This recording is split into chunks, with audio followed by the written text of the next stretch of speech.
El capítulo venezolano del Club Español del Arbitraje tiene el placer de iniciar una serie de eventos que ha denominado Al Día. En estos eventos vamos a tratar asuntos de interés general para el arbitraje nacional e internacional, comercial y de inversión. Estos temas son temas de gran relevancia que han tocado puntos doctrinarios y litigios en arbitraje donde han habido decisiones muy polémicas que han dado mucho que hablar en el foro arbitral. Estos eventos nuevos vienen a acompañar otros eventos que se hicieron o que hizo el capítulo venezolano que se denominaron el SEACON. Hoy nos va a acompañar en este evento el doctor Eloy Anzola, árbitro venezolano internacional basado en la ciudad de Miami. Hoy Eloy nos va a hablar sobre la incertidumbre y el antagonismo para dobles nacionales que existe en el arbitraje de inversión. Cabe señalar que Eloy es el primer presidente del capítulo venezolano del Club Español del Arbitraje que ejerció su cargo en el año 2006. De hecho, el capítulo venezolano del Club Español del Arbitraje fue el primer capítulo que se creó. Hoy quisiera, Eloy, pues que empezaras tu exposición hablándonos un poco de este tema tan escabroso y tan complejo, donde hay tantas interpretaciones sobre la inversión que hacen los dobles nacionales en los países anfitriones. Así que te doy la palabra pues para que nos ilustres con ese gran conocimiento que tienes sobre el tema, pues has publicado dos importantes artículos respecto a esta situación. Adelante, Eloy, muchas gracias. Muchas Bienvenido. gracias, Adolfo, y aprecio mucho tu saludo y tu presentación. Y bueno, te confirmo, como te dije cuando me invitaste, que es un gran gusto estar aquí, que esta es mi casa, y lo siento así. Claro, respetándote como presidente y a los demás miembros de la junta directiva. Y le tengo mucho cariño, por supuesto, a este capítulo y al club. Bueno, el tema, si quieres, precisamente vamos a referirnos al tema de los dobles nacionales Venezuela-España. Son venezolanos y españoles porque es donde ha habido, digamos, unas sentencias bastante importantes y polémicas, como tú dices, en los últimos tiempos. Una de las cosas, digamos, tradicionales en el materia de arbitraje de inversión en el pasado era que los dobles nacionales no podían reclamarle a uno de los países de los que tienen nacionalidad, invocando la nacionalidad del otro país, porque se lo impedían las reglas de protección diplomática, a menos, a partir de unas reglas que aparecieron en el 2006, a menos que pudieran demostrar que la nacionalidad que están invocando para la protección es dominante y efectiva. Es decir, tiene que ser una persona que, por ejemplo, en el caso de ser español, es una persona que, por ejemplo, vivía en España, votaba en España, sus hijos habían nacido en España y tenía sus negocios en España. Y además era dominante, es decir, era la más importante de las dos nacionalidades. Sin embargo, y eso es la visión tradicional de protección diplomática, que era el viejo sistema, que no es el sistema actual. El viejo sistema era que el inversionista perjudicado iba donde su gobierno, y era su gobierno el que le hacía una reclamación al gobierno del país donde se había hecho la inversión. Eso cambia radicalmente en 1965, cuando se crea el Centro CIADI.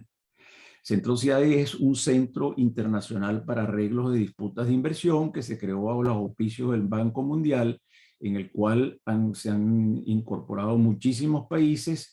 Entre ellos se incorporó Venezuela en un momento determinado, pero después se retiró, por cierto, ya vamos a ver la importancia que eso tiene para estos casos. Y una de las cosas características de ese nuevo sistema que se creó al crear este centro es dos cosas. La primera, es que en lugar de ser el Estado del país del reclamante, el que reclama, no, es el inversionista directamente el que tiene una acción contra el Estado que causa el daño o el perjuicio, que incumple las previsiones de los tratados bilaterales de inversión, que ya vamos a hablar de ello en un segundo. Y la segunda, que es la que, digamos, nos une a todos que estamos interesados en el arbitraje, es que el foro para debatir estos temas de arbitraje de inversión no son los tribunales locales o tribunales que podríamos llamar internacionales, sino tribunales arbitrales que se crean bajo el auspicio del CIADI o bajo otros reglamentos, como ya vamos a ver de seguida. Ahora, además de crearse el centro y fijarse y establecerse algunas reglas en ese convenio CIADI, a partir del 1965, comenzaron a florecer los llamados tratados bilaterales de promoción y protección de inversiones. Los tratados bilaterales de promoción de inversiones, como por ejemplo el que firmaron Venezuela y España, que entró en vigencia en 1997, le concede a los inversionistas de un país que invierte en el otro país, por eso tratados por esos bilaterales, le concede una serie de protecciones. Protección, por ejemplo, al trato justo y equitativo, a plena protección y seguridad. Y la que más nos interesa en este momento aquí es la que además la que aparece en estos casos, bueno, la garantía contra una confiscación o una expropiación sin el pago de una justa indemnización. ¿Okay? Y en el caso de los que vamos a ver, vas a ver que ese es el tema planteado. ¿Qué ocurre? Que el tratado, ¿por qué se plantea la dificultad con los dobles nacionales? Vamos a ver. El tratado del CIADI tiene una regla, su artículo 25, que establece que los dobles nacionales no pueden acudir al CIADI. En consecuencia, la vía arbitral en el centro CIADI les está vedada totalmente. Es una inadmisibilidad absoluta. Pero en los tratados bilaterales de inversión, además del CIADI, se prevén otros posibles mecanismos de resolución de conflictos. Y se dice en muchos de esos tratados, como lo dice el Tratado Español, España-Venezuela, que pueden acudir a arbitrajes ad hoc bajo el reglamento de la Comisión, reglamento de arbitraje de la Comisión de las Naciones Unidas para el Desarrollo del Derecho Mercantil Internacional, que generalmente se le conoce por su sigla en inglés, porque pronunciar CNUDMI en español es muy largo, muy complicado, y en inglés es un citral, que es una palabra más fácil. En el caso del Tratado de España, fíjate que hay varias alternativas. Primero, el inversor que está perjudicado en Venezuela porque le confiscaron una propiedad a una empresa puede ir a los tribunales nacionales. Bueno, no tengo que entrar en detalles sobre las dificultades que tiene esa vía para que sea exitosa para el inversionista nacional o extranjero. La otra es el CIADI.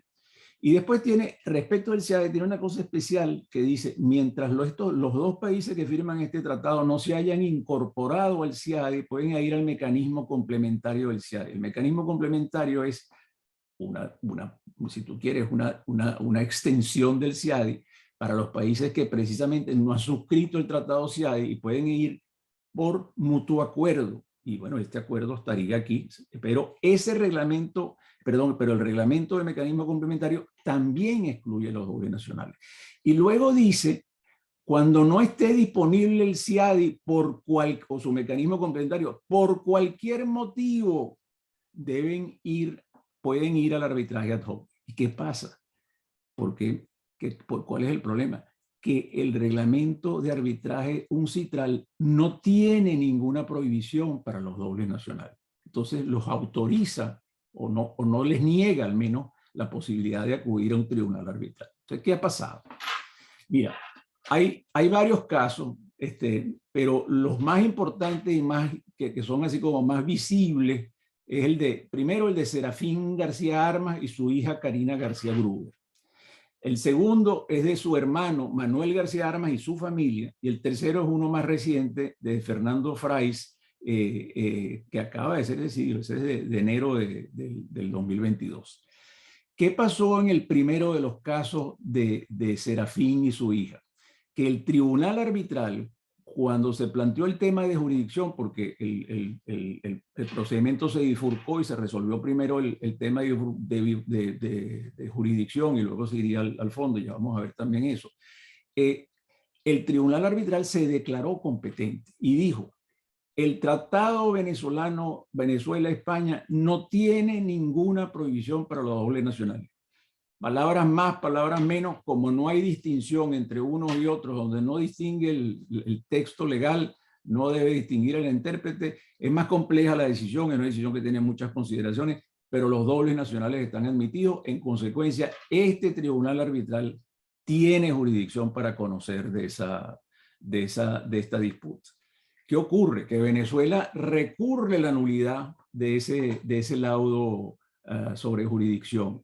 La recurre en la sede de ese tribunal arbitral, y esto es muy importante distinguir. Cuando se va al CIADI, que no es este caso, el mecanismo de nulidad se resuelve entre los mismos mecanismos del CIADI. El CIADI tiene un procedimiento especial para la nulidad. No voy a entrar en esos detalles porque son complejos y no vale la pena. Pero cuando no se va al CIADI, sino se va por vía del reglamento uncitral, la competencia para la nulidad la tiene los tribunales de la ciudad que se escogió como sede del arbitraje. ¿Okay? Y en este caso, en el caso de García Armes, se había escogido como sede París.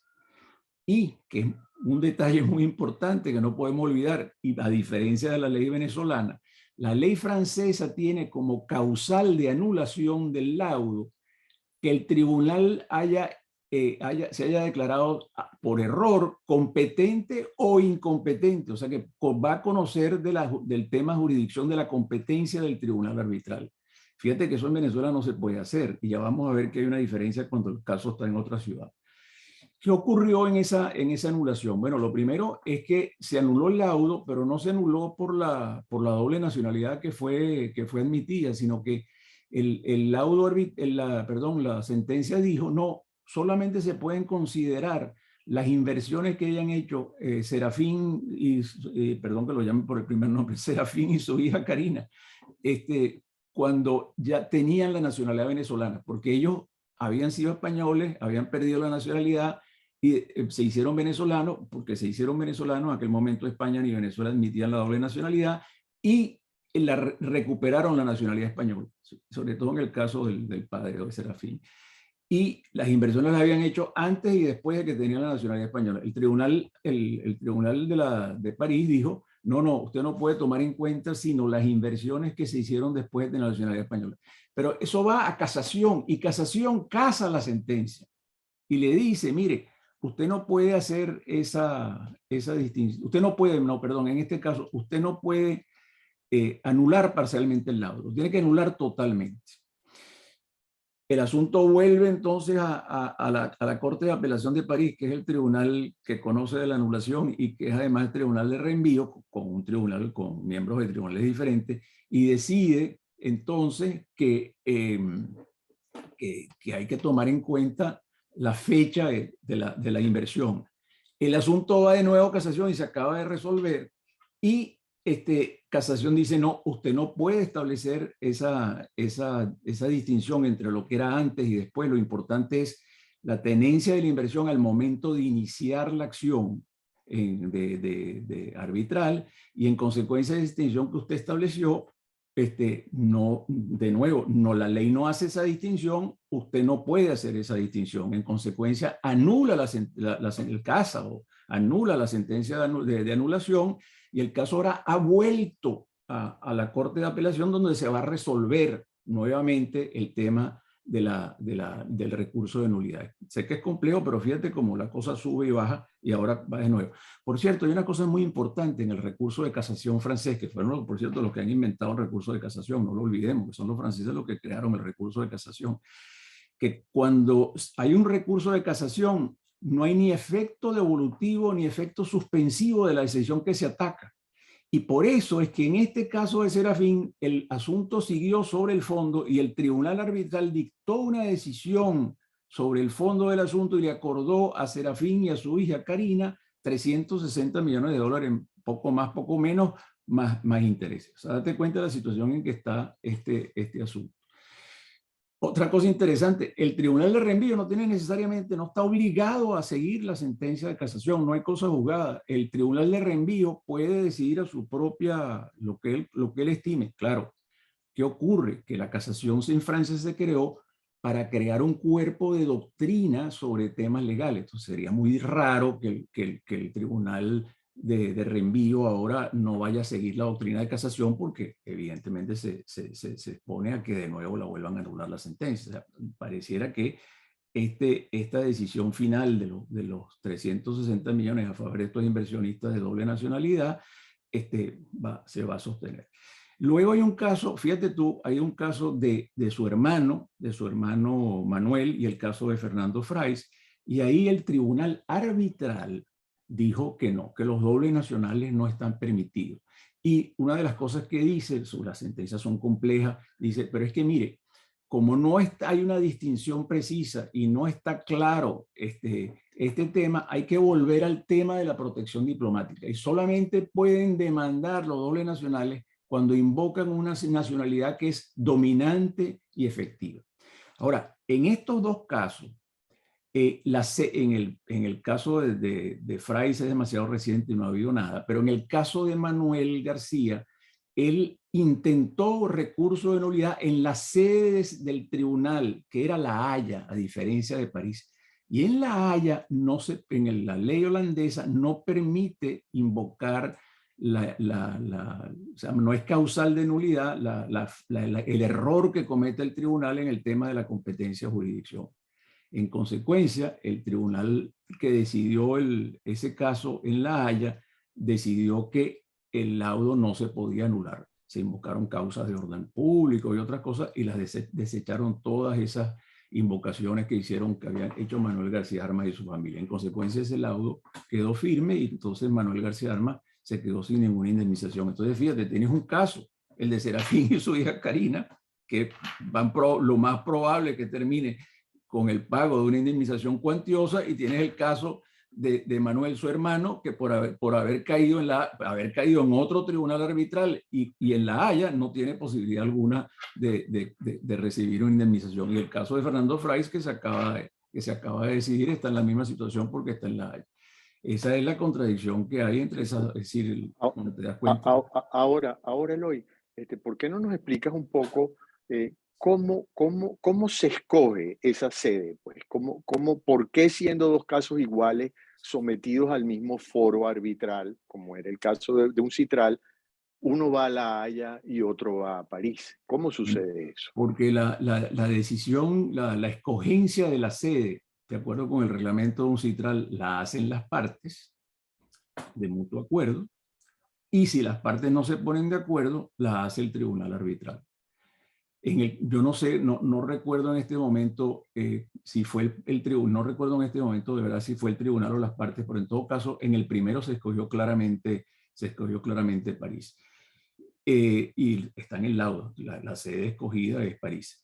En el otro caso, fíjate, yo creo que en eso tiene peso el lugar donde se hace el arbitraje, porque quien administra normalmente puede ser otra institución o se puede hacer de otra manera. Pero estos arbitrajes de Fraiz y de Manuel García Armas los manejó, los llevó la Corte Permanente de Arbitraje como centro arbitral que es.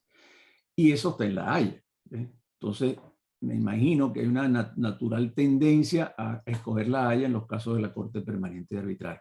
Pero también me imagino que Venezuela, después que ha pasado lo que pasó en París, cada vez que tiene un caso, se opone a que París sea escogida como sede.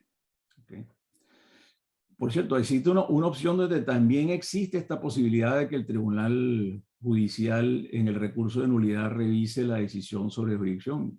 Y es muy importante, y es Suiza, que tiene en ese sentido la ley es igual a la francesa sobre la competencia, las causales de nulidad.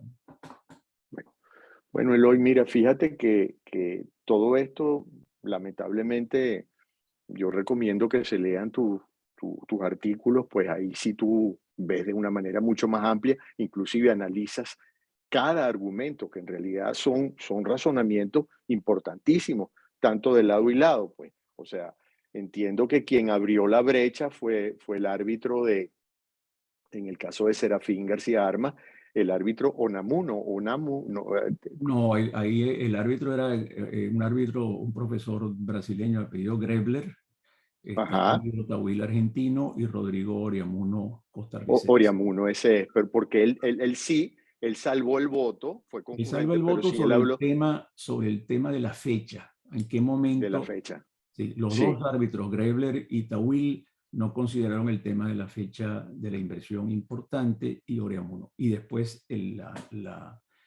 como digo, la primera sentencia de anulación lo anuló por esa razón, pero claro. eso ha sido desechado por la casación, ¿no? Y por la Bueno, segunda. Eloy, yo creo que lamentablemente vamos a tener que dar por concluido este al día y probablemente será para la próxima vez donde nos toque a lo mejor comentar otra sentencia importante o a lo mejor la continuación de esta historia que pareciera que no ha terminado, puesto que ahora va a venir el reenvío y el reenvío a lo mejor, si no menciona nada con relación a la jurisdicción, que pareciera que no lo va a hacer, porque de acuerdo a lo que estábamos comentando previamente a este evento, tú manifestabas que era curioso que la sala de casación no había dicho nada en relación con la doble nacionalidad, sino se había enfocado exclusivamente en la inversión. Bueno, yo creo que hay que concluir que la jurisdicción francesa admite a los dobles nacionales, tanto la Corte de Apelación como en el caso del Tratado Venezuela-España. No quiero hacer una generalización porque sería muy atrevido. Bueno, yo te quiero dar las gracias por esto porque, como te dije, esto es un gran gusto. Y una de las cosas que más me satisface es ver cómo este capítulo venezolano está vivo, no solo por tu presencia, sino por una cantidad de otros abogados y sobre todo la incorporación de muchas personas jóvenes que le dan mucho dinamismo. Así que muchas Bueno, gracias, Raúl. un abrazo, Eloy, que sigas bien por allá, pues seguimos en Igual contacto. para ti. Gracias. Adiós. Hasta luego.